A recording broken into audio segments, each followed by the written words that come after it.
이영길 국제자문관님을 잠깐 그래도 소개해 드리겠습니다. 스위스 제네바는 유엔 본부가 있는 곳이고 또 그리고 국제기구들이 다 모여 있습니다. 그것에 인스티튜트의 국제자문을 하고 계십니다. 한국으로서 중요한 인재이고 실제로 제가 스위스 제네바 가서 그의 역할과 또 그가 갖고 있는 생각들을 그 주변에 있는 외국에 있는 국제자문기구에 있는 사람들을 통해서 듣게 되면서 야, 한국으로서 이런 인재들이 있구나. 너무 아깝다. 그리고 젊은이들이 이분들과 함께 같이 이야기해서 다음에 국제기구의 일을 통해서 중요한 통로가 되면 좋겠다 하는 욕심이 생겼습니다. 그가 강원도 미래전략자문관으로 계십니다. 또 우간다 쿠미대학의 총장도 역임하셨습니다. 이에게 갖고 있는 생각은 우리가 한번 들어보고 또 어떤 계획을 가지고 있었는지 또 보고를 통해서 잠깐 듣겠습니다. 그럼 이영길 총장님을 소개하겠습니다.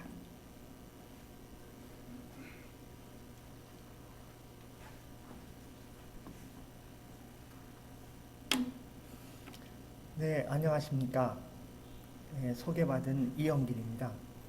이번에 저희 강원도 그리고 인터강원 협력 네트워크 그리고 강원도 의회 또 강원도 기독교 총연합회 이렇게 네 기관에서 협력을 해서 미국, 스위스 그리고 독일을 갔다 왔습니다. 근데 이제 올림픽 남북 공동개최, 특히 남북 강원도 공동개최 이것을 초점으로 방문했습니다마는 사실 여기에 연관된 그 비전과 또 앞으로 하려고 하는 것은 이제 올림픽으로만은 담을 수가 없는 그러한 것이기 때문에 제가 이제 올림픽 공동개최라는 것을 우리가 환경으로 삼고 앞으로 하고자 하는 일들을 또한 말씀드려보겠습니다. 제가 인도에 있을 때 존경하던 분이 이제 당시에 그 인도 대통령이셨던 압둘 칼람이라는 사람이었는데요. 그분은 이제 그 대통령이 되기 전에 수상 과학자문을 지냈고 또 대학 교수로서 이미 그 인도 사회에 아주 큰 영향을 미치고 있는 사람이었습니다. 근데 인도에서 가나안 운동을 하는 저로서 이제 그 한국의 그 가나안 동문학교 김범일 장로님을 모시고 인도 대통령을 수차례 만났습니다. 근데 여러 가지 중에서 한 가지 제가 아주 인상적으로 그분으로부터 받은 교훈이 뭐냐면은 이런 겁니다. 그러니까 그 연결은 기회를 낳고 기회는 번영을 낳는다. 이제 이런 것인데요. 그게 그분의 철학이었고 사실 그때 이후로 지금 인도가 진행되고 있는 상황을 보면은 인도가 이 연결지향의 개발을 아주 지속적으로 또 성실하게 진행해 왔다는 것을 알 수가 있습니다. 근데 이제 이 세 가지가 있죠. 그러니까 연결, 그리고 기회, 그 다음에 번영인데 결국 이 번영이라고 하는 것은 기회가 만들어져야 번영을 이룰 수가 있는 것이고 이제 기회를 만들기 위해서는 연결성이 높아져야 되거든요. 근데 이제 한국의 지금 한반도의 경우를 보면은 이게 지금 남북으로 분단되어 있지 않습니까? 그러니까 남북 간의 연결성이 끊어진 상태죠. 그러니까 거기서 이제 제한적인 기회밖에는 우리가 얻을 수가 없게 되고 특별히 접경 지역의 경우는 이 분단이라는 것 때문에 연결성이 낮다는 이유 때문에 여러 면에서 이제 제한 구역 안에 갇히게 되는 거죠. 그러니까 분단 지역은 번영을 누릴 수가 없게 되고 그리고 이제 그것이 한반도 전체에 영향을 미치는 것이라고 할 수가 있겠습니다. 그래서 지금 상황에서 보면은 연결성이 낮은 것 때문에 기회가 창출되지가 않고 그것이 이제 번영으로 연결되지 않은데 그 남북 간의 관계로 봤을 때 그렇지만은 이제 남한의 입장에서 봤을 때는 국제적 연결이 무척 활성화되어 있습니다.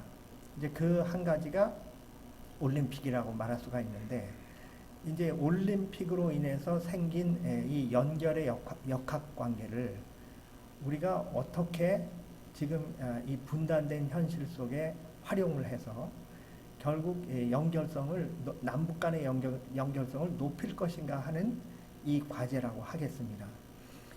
지금 올림픽 국제올림픽위원회가 있습니다. 이제 IOC가 있는데 거기에 위원장이 토마스 바흐입니다. 근데 그 사람의 인생 속에서 2018년 평창 동계올림픽이 굉장히 영향을 크게 미쳤습니다. 네, 이번에 저희가 3개국 방문 중에 스위스 방문이 있었고 그 다음에 스위스에서 제네바에서 저희가 일을 하고 로잔으로 갔는데 그 로잔에 IOC가 있습니다. 근데 그 이번 그 IOC 그리고 또 IOC와 자매 관계를 맺고 있는 그 Association of National Olympic Committee라고 그 아노크라고 하는 기구가 있습니다. 이 기구를 방문을 하면서 한 가지 분명하게 확신을 갖게 되는 것은 뭐냐면 이 올림픽 위원회야말로 지금 남북 관계에 있어서 남북 관계를 풀려고 하는 가장 강력한 의지를 갖고 있는 국제기구라는 것입니다. 그러니까 이제 토마스 바흐가 2018년 평창 올림픽을 통해서 그 당시에 이제 정치적으로 그 서로 만날 수가 없는 이런 상황 속에서 이제 올림픽 그리고 스포츠 외교 이런 것들이 어떤 역할을 한다 하는 것을 경험을 한 겁니다.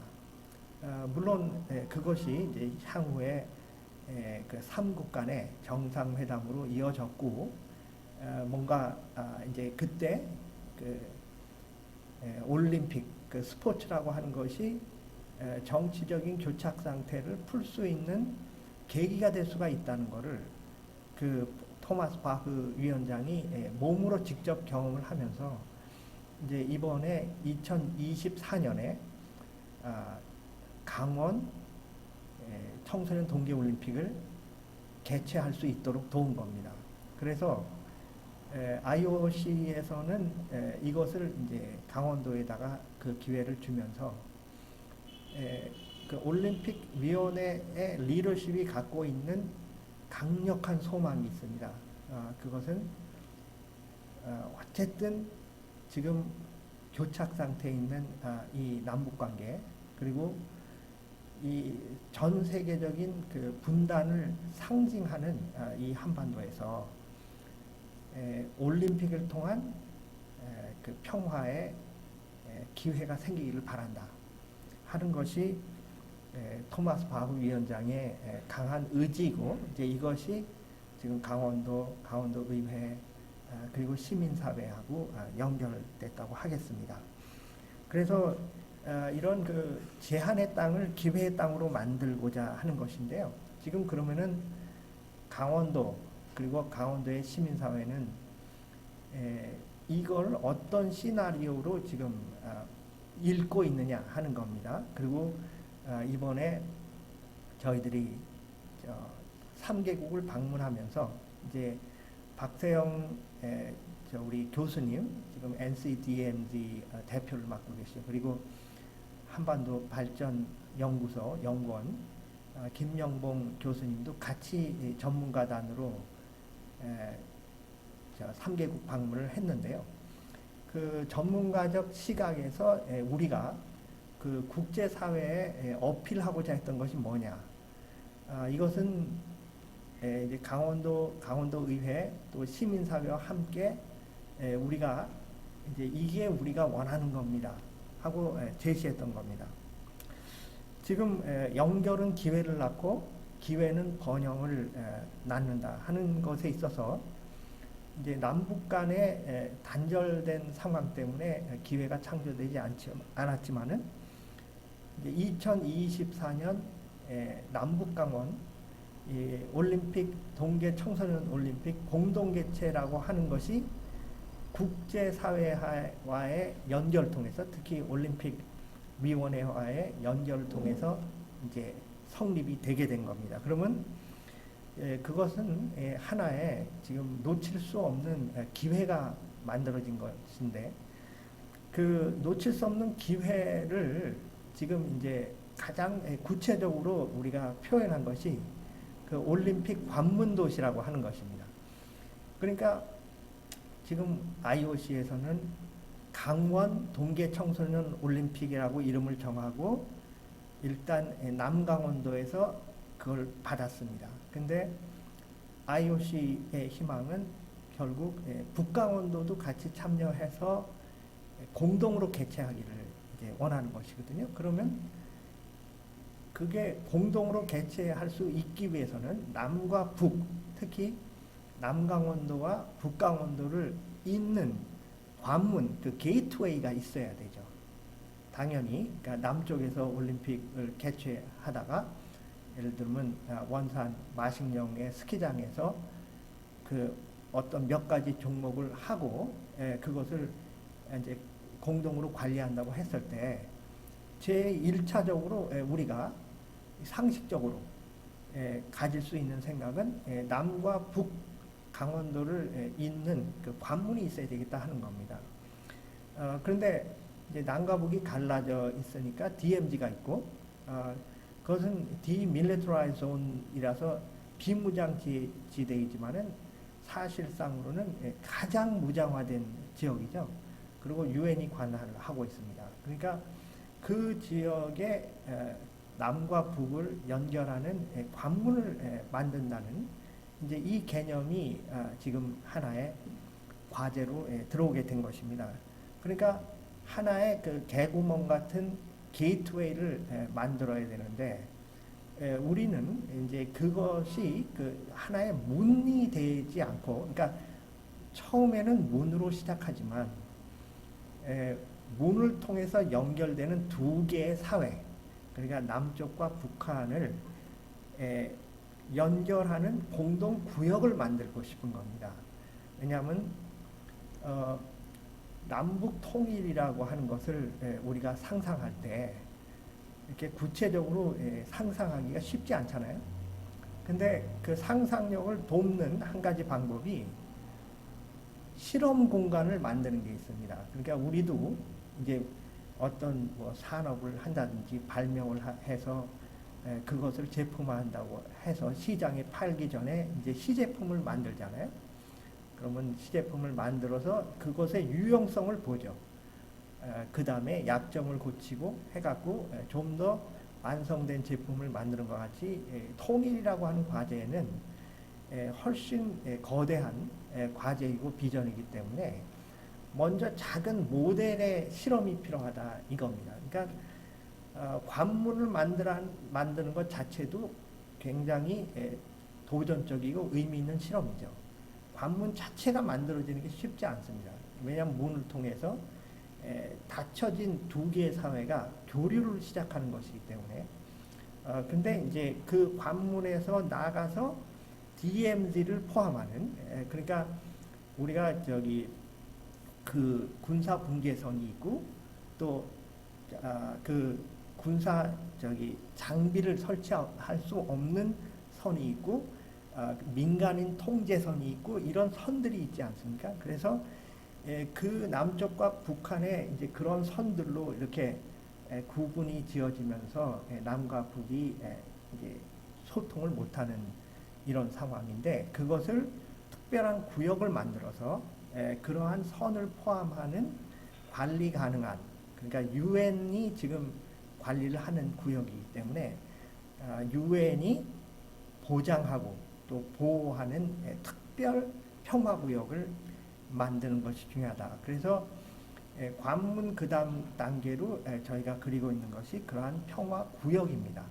평화구역이고 이것을 처음부터 하나의 통일 실험이다 그래가지고 정치, 경제, 사회, 문화 모든 것을 포함하는 남북 공동구역으로 만들면은 이제 하나의 말하자면 일종의 실험적 그 통일 구역이 되는데 그것은 상당히 고려점이 많습니다. 왜냐하면 국제법이 우선 관련이 돼야 되죠. 그러니까 유엔이 관련된 그다음 남북한 정부가 관련된 국제법, 국내법적인 요소가 많이 있고 또 제도적인 요소도 많이 있습니다. 그럼 어떤 제도를 택해서 남북한 국민이 이러한 그 통일 임시 실험적 통일 구역에 와서 할 거냐.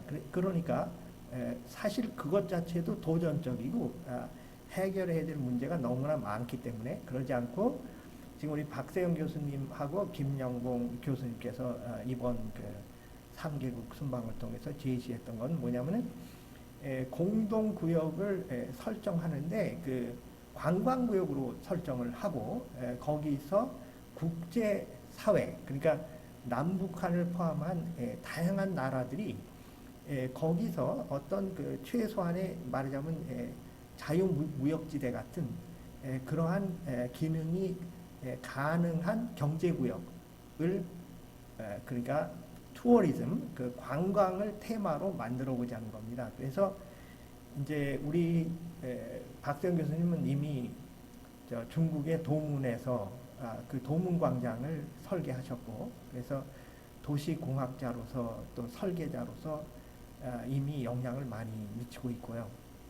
또 우리 김영봉 교수님 국토연구원의 창립 멤버로 은퇴하실 때까지 일을 하시면서 여기 그 우리 한반도 문제가 많이 아니고 북한과 극동을 포함한 이 그 토지 계획의 문제에 진짜 어떤 분보다도 탁월한 그 이미 업적을 갖고 계신 분이십니다. 그래가지고 그것을 이제 우리가 설계하는 때까지 우리가 이제 나아가면서 그 특별한 평화구역에 대한 관광구역에 대한 제시를 하게 된 것입니다. 근데 이것이 이제 우리는 여기서 지금 끝나는 게 아니고요.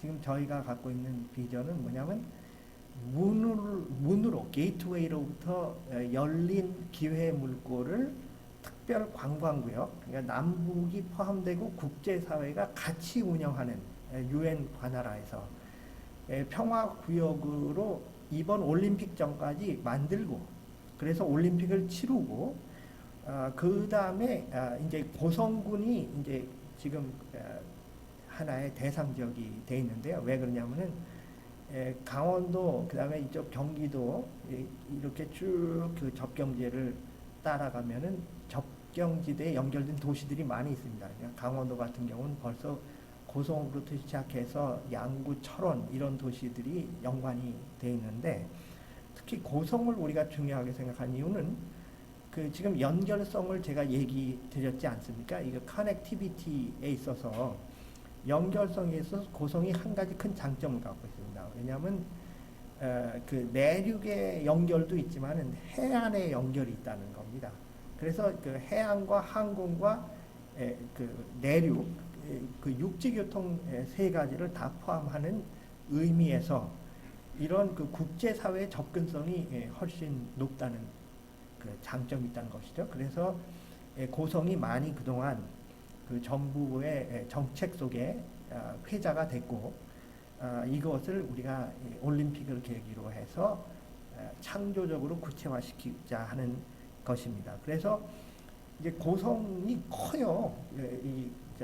우리가 지금 남북 고성을 포함하는 평화도시 고성이라고 했을 때는 그 범위가 그렇게 작지가 않습니다. 남북 고성 전체를 포함하면은 그래서 특별 평화지대, 관광지대 그 다음 단계는 그 남북 고성이 실험적으로 통합된 평화지대를 구상하고 그 다음이 남북 강원도를 특별한 의미를 가진 특별구역으로 설정하는 것인데 지금 이번에 저 국회에서 통과된 법이 이제 강원도 경제특별 자치법입니다. 그러니까 그 뭐 사실 아까 말씀드린 대로 분단으로 인해서 제한구역으로 묶여 있었기 때문에 강원도가 그래서 연결된 지역이 누릴 수 있는 기회를 창출하지 못했습니다.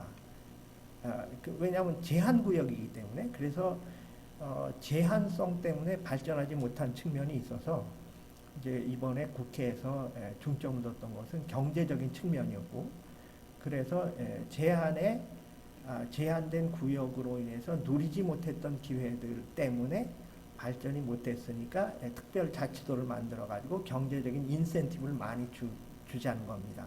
그게 이제 이번 국회에서 통과된 것인데 사실 뭐 상당히 아직은 구체화되지 않았고 그리고 또 국가적으로 봤을 때는 어떤 한 진영이 갖고 있는 측면이 있고 또 다른 진영이 갖고 있는 측면이 있는데 또 다른 측면에서 이 강원도를 놓고 생각한 거는 남북 강원이라고 하는 문제거든요. 그러니까 이 남쪽 강원만의 문제가 아니고 남북 강원을 연결하면서 연결이 만들 수 있는 다양한 기회를 누리자고 하는 것을 지속적으로 얘기한 것이기 때문에 지금 우리 시민사회에서는 어떤 뭐 야당이 잡았든 여당이 잡았든 그거는 그렇게 중요하지 않습니다. 우리 시민사회에서 지속적으로 비전을 갖고 움직이려고 하는 방향이 또 있는 겁니다.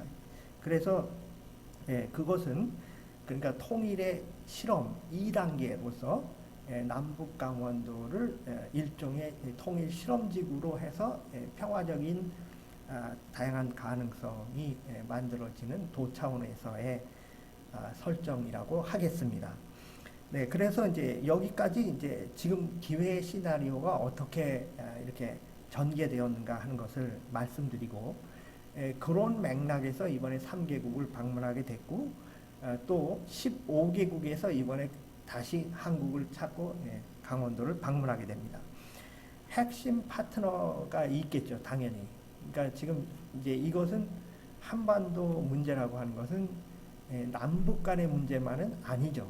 다 아시다시피 그 역사가 말해주는 것 같이 그 분단이라고 하는 것이 그냥 남북 간에 서로 싸우고 그러다가 갈라진 게 아니고 국제사회 특히 그 열강의 이해관계가 아주 첨예하게 연관된 그 공간이 있지 않습니까? 그렇기 때문에 국제사회의 여론을 만들고 그 다음에 우리 한반도의 운명과 직접 연관된 나라들, 그러니까 뭐 미국, 중국, 러시아, 일본, 그 다음에 그 인근국가, 그리고 유엔이라고 하는 국제사회가 지금 우리 유엔군으로서 이렇게 우리 남쪽을 대표하고 있기 때문에 그 유엔과 어떤 그 외교적 교섭을 통해 갖고 유엔이 그것을 의제로 만들 것인가 하는 것은 몹시 중요한 문제입니다. 그러니까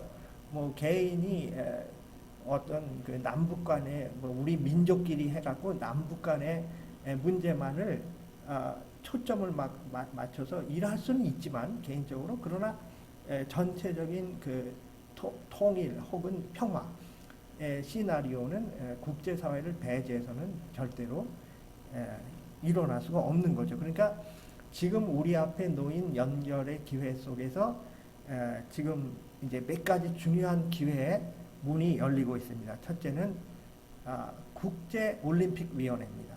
국제올림픽위원회. 그리고 더 중요한 사실은 국제올림픽위원회의 수장이 남북교류의 인생을 건 사람이라는 겁니다. 그러니까 지금 그것은 한반도의 미래를 생각하는 사람이면은 이건 어마어마한 기회의 문이 되는 겁니다. 그래서 국제올림픽위원회가 있고 둘째는 유엔입니다. 그리고 국제올림픽위원회하고 유엔은 유기적인 관계가 있어요. 그래서 유엔의 그 총회를 할 때 총회에서는 그 올림픽 위원회의 입장을 받아들여 가지고 그 유엔의 성명서가 올림픽 위원회의 입장을 받아들인 설명서를 반영하게 되어 있습니다.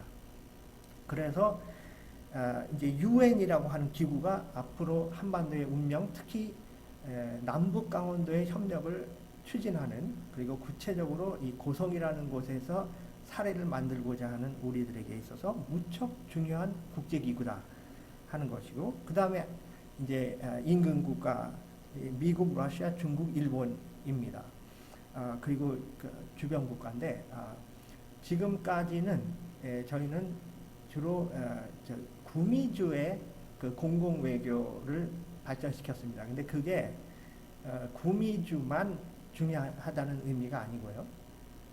거기서부터 시작을 한 것뿐입니다. 그래서 앞으로 중국, 러시아 사회주의권과의 공공 외교, 그리고 공공 외교적인 환경이 많이 틀립니다. 이 사회주의권의 공공 외교하고 구미주의 공공 외교 방식이 너무 틀리고 성격이 다르기 때문에, 그래서 어쨌든 이제 그 공공 외교의 그 전개가 앞으로 전 세계를 포괄하는 전개가 될 것이라는 걸 말씀드리고, 그 다음에 이제 중요한 것이 UN과 IOC가 있잖아요. 근데 모든 게 다 그렇습니다. 이게 보이는 것은 보이지 않는 것으로 말미암아 영향을 받게 돼 있잖아요, 그죠?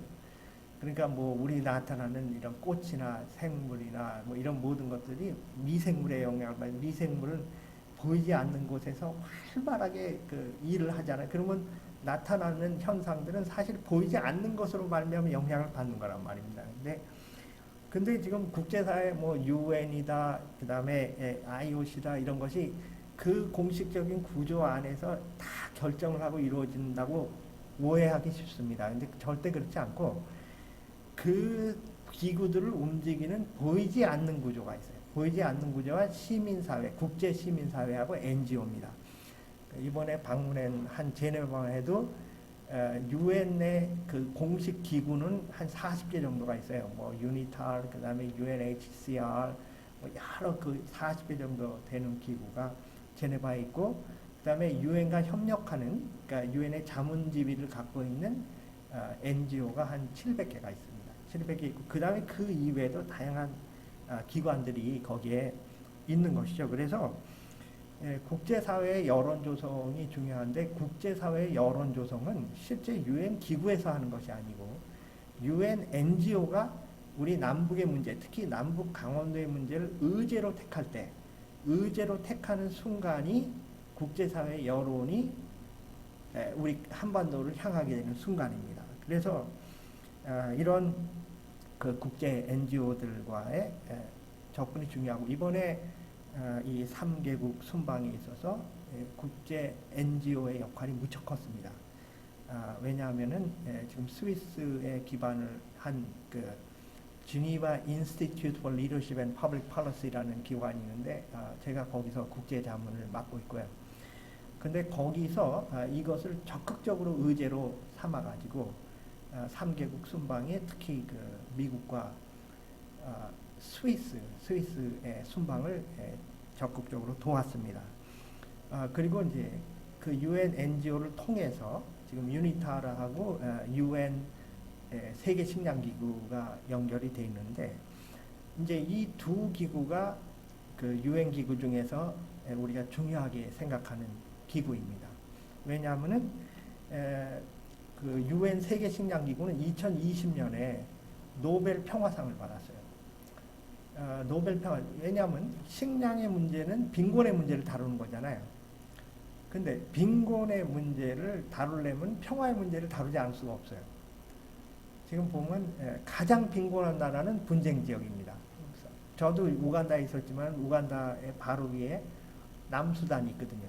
남수단 자체가 수단하고 갈라진 나라고, 근데 갈라지자마자 내부 종족 분규가 생겨가지고 인구의 3분의 1이 난민이 됐거든요. 인구의 3분의 1이.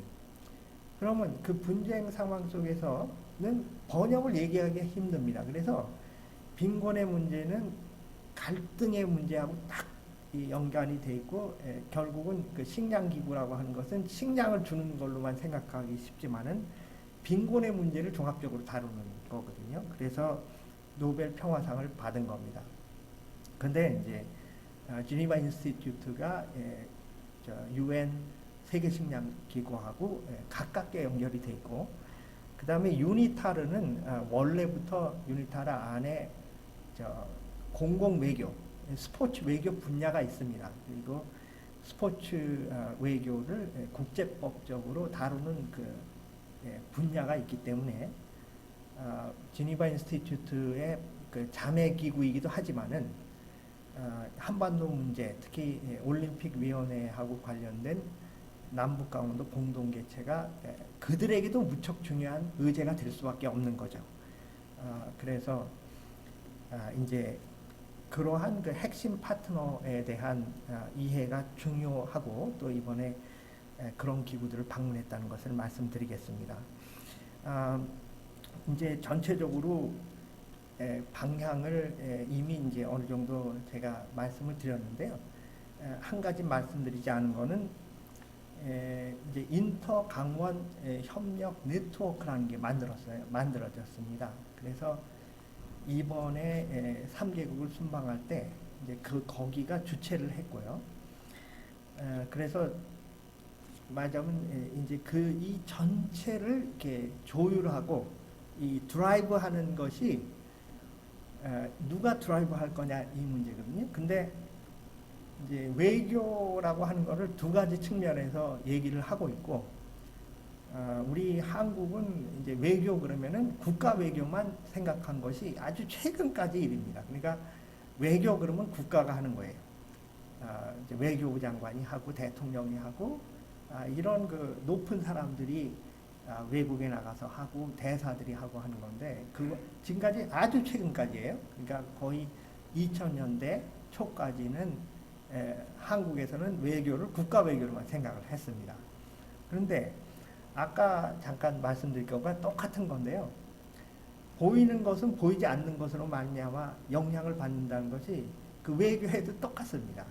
그래서 실제로 대사와 대사, 대통령과 대통령 이렇게 관계자들이 아주 상층에서 외교를 하면서 의사결정을 하는 거라고 생각하지만은 실제 그렇지 않고, 아주 다양하게 얽혀있는 인간관계, 특히 사람과 사람, people to people, 인간관계 속에서 영향을 미치면서 그게 그 자국의 의사결정 구조에 영향을 미치는 거거든요. 그러니까 예를 들면 국회의원하고 관계를 맺고 있는 사람은 국회의원을 통해서 국회 의제에 영향을 미칠 수가 있고, 마치 그런 것과 마찬가지입니다. 그래서 그런 것을 공공외교라고 이제 우리가 부르기 시작을 했고, 공공외교는 관계성, 그러니까 관계외교적 특성을 아주 강하게 가지고 있습니다. 그러다 보니까 국가외교는 제한성이 많아요. 이제 말하자면은 국가외교단이 뜨려면은 우선 그걸 프로토콜, 외교적인 프로토콜이라고 하는데, 지켜야 될 프로토콜이 너무 많고, 그러다 보니까 이게 딱 제한되어 있습니다. 그러니까 연결성이 높지 않아요, 국가 외교는. 그러기 때문에 이제 공공 외교는 관계 외교니까 접촉면이 아주 넓다는 겁니다. 그래서 이 인터강원 협력 네트워크는 이 공공 외교 플랫폼이에요. 그래서 people과 people이 만나면서 외교적인 다이나믹을 만들어내는 공공 외교적인 플랫폼이기 때문에 그 드라이브는 민간이 합니다.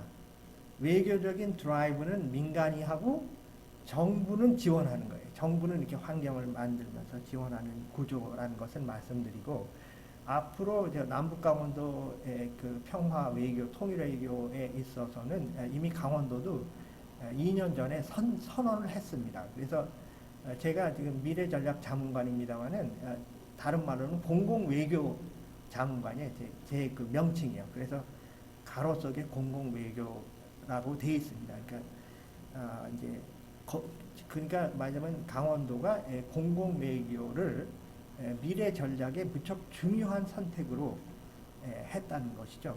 그래서 앞으로도 이제 그 방향은 그렇게 바뀔 것 같지는 않습니다. 물론 정부가 바뀌고 야당과 여당이 바뀌고 하지만은 이 개념 자체가 민간 주도이기 때문에 사실 정부의 여당이냐 야당이냐는 게 중요하지 않습니다.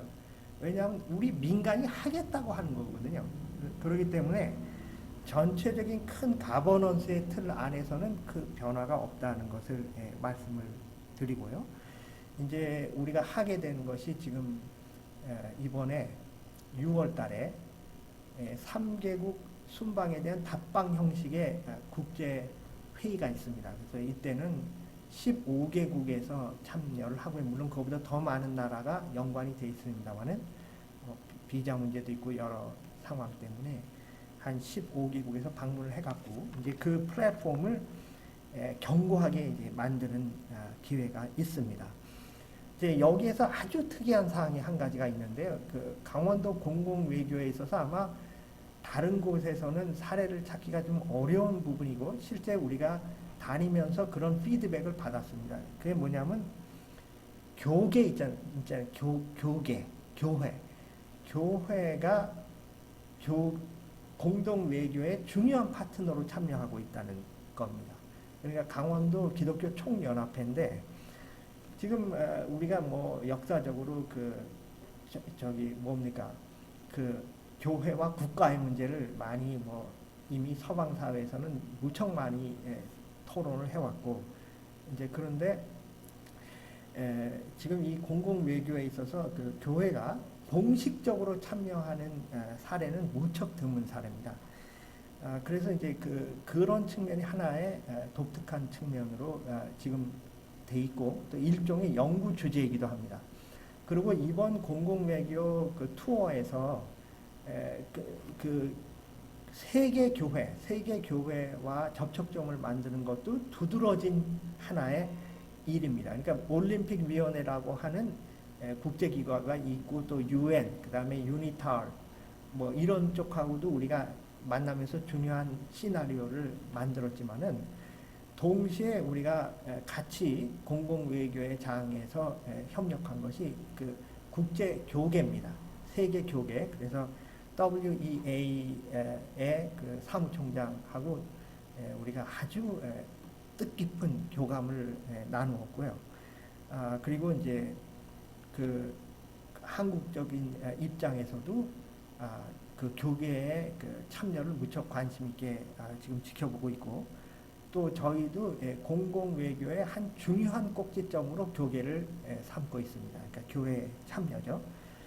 그래서 이제 마지막으로 뭐 제가 좀 두서없이 말씀을 드렸지만은 이제 프로그램적 측면에서는 앞으로 향후 방향은 뭐냐면 이 그 남북 강원도, 특히 그 남북 고성을 통합하는 실험지대, 통일 실험지대, 제일 먼저 그 관문을 만드는 관문도시 평화구역을 설정하는 것부터 이제 그것을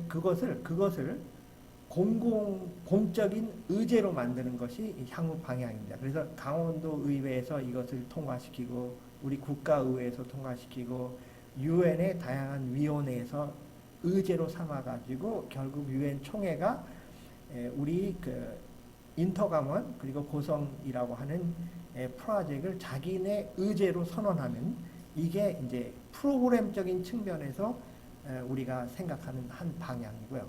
둘째는 남북 강원도 공동 올림픽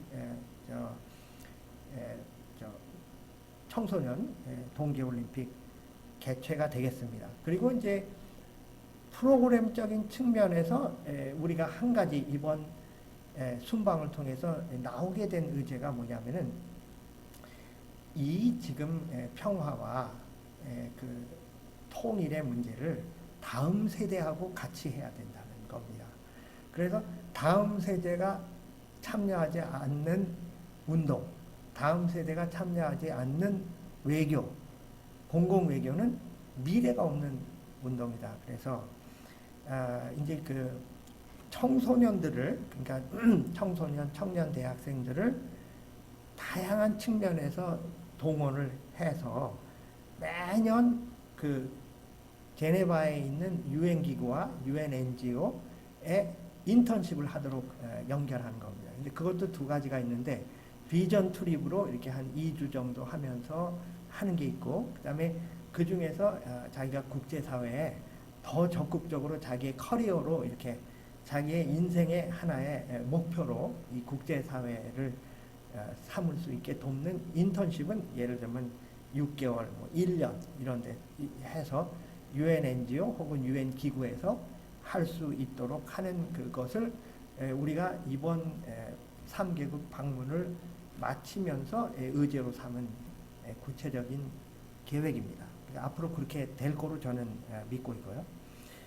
그 다음에 이제 그게 프로그램적인 측면이고, 좀 가치적인 측면에서 우리가 좀 개념적으로 앞으로 향후 방향을 생각해 본다면, 아까 말씀드린 대로 이제 그럼 당신들이 중요한 가치로 삼는 게 뭡니까? 이렇게 물어보면은 첫째는 연결성의 제고입니다. 왜냐하면 connectivity creates opportunity. 그러니까 연결은 기회를 만들게 돼 있어요. 그리고 기회가 있어야만 prosperity, 번영으로 나갈 수가 있기 때문에, 그러면 우리의 그 초점으로, 그러니까 우리의 시선을 어디에 고정하고 있는가, 궁극적으로는 어디에 고정하고 있는가 하면은 북한 내부에 고정되어 있습니다. 우리는.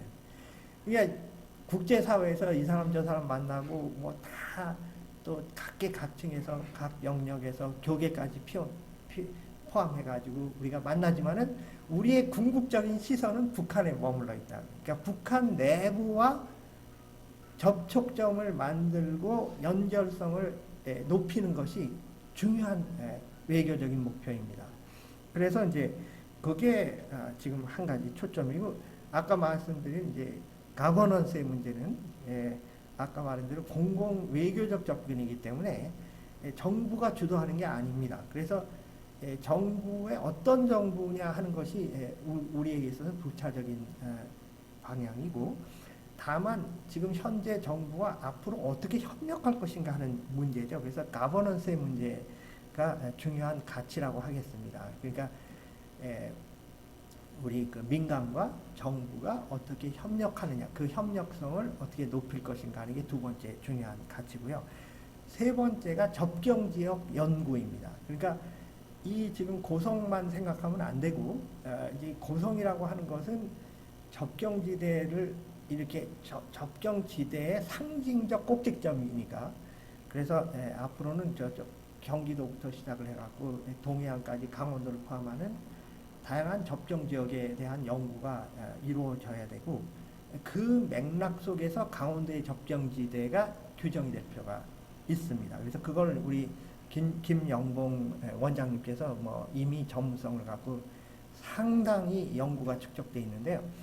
이제 이번에 방문을 통해서 이 접경지역 연구에 있어서 상당히 중요한 시사점을 얻은 게 독일의 방문 때입니다. 그래서 독일에 이제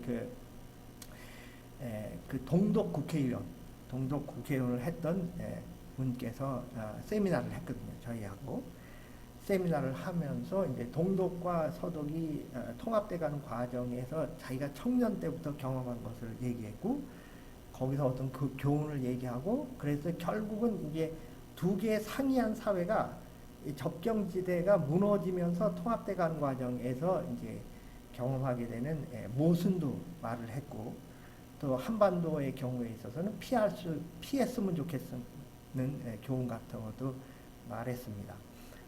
근데 지금 이제 접경지역 연구에서 이미 많이 해왔습니다만은 타지역 접경지역하고 우리가 네트워크를 만들어서 연구와 그 다음에 제안 같은 것도 같이 국제사회가 접경지역 네트워크라는 또 하나의 플랫폼 속에서 여론을 만들고, 우리가 실제 이것이 어젠다가 될 때 그 플랫폼이 영향을 미치는 게 중요하다고 봅니다. 이번에 이제 6월 행사에서 파키스탄 대사가 참석하거든요.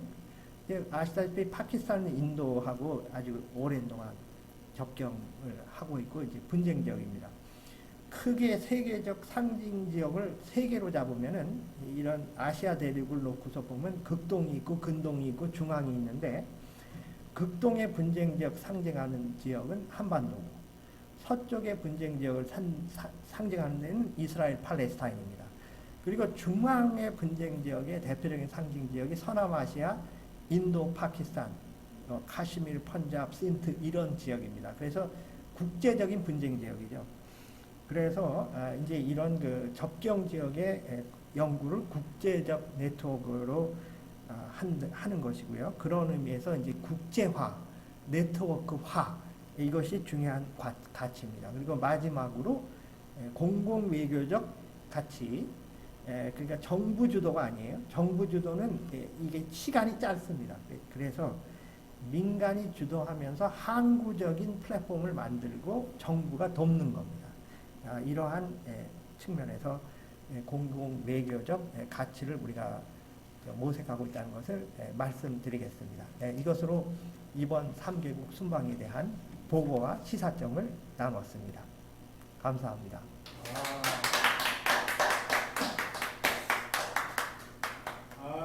정말 참 공부도 많이 되고. 네, 아주 저희가 저 이걸 들으면서 우리의 문제가 여기 있었고 해결될 게 여기 있었구나 하는 걸 생각하게 됐습니다.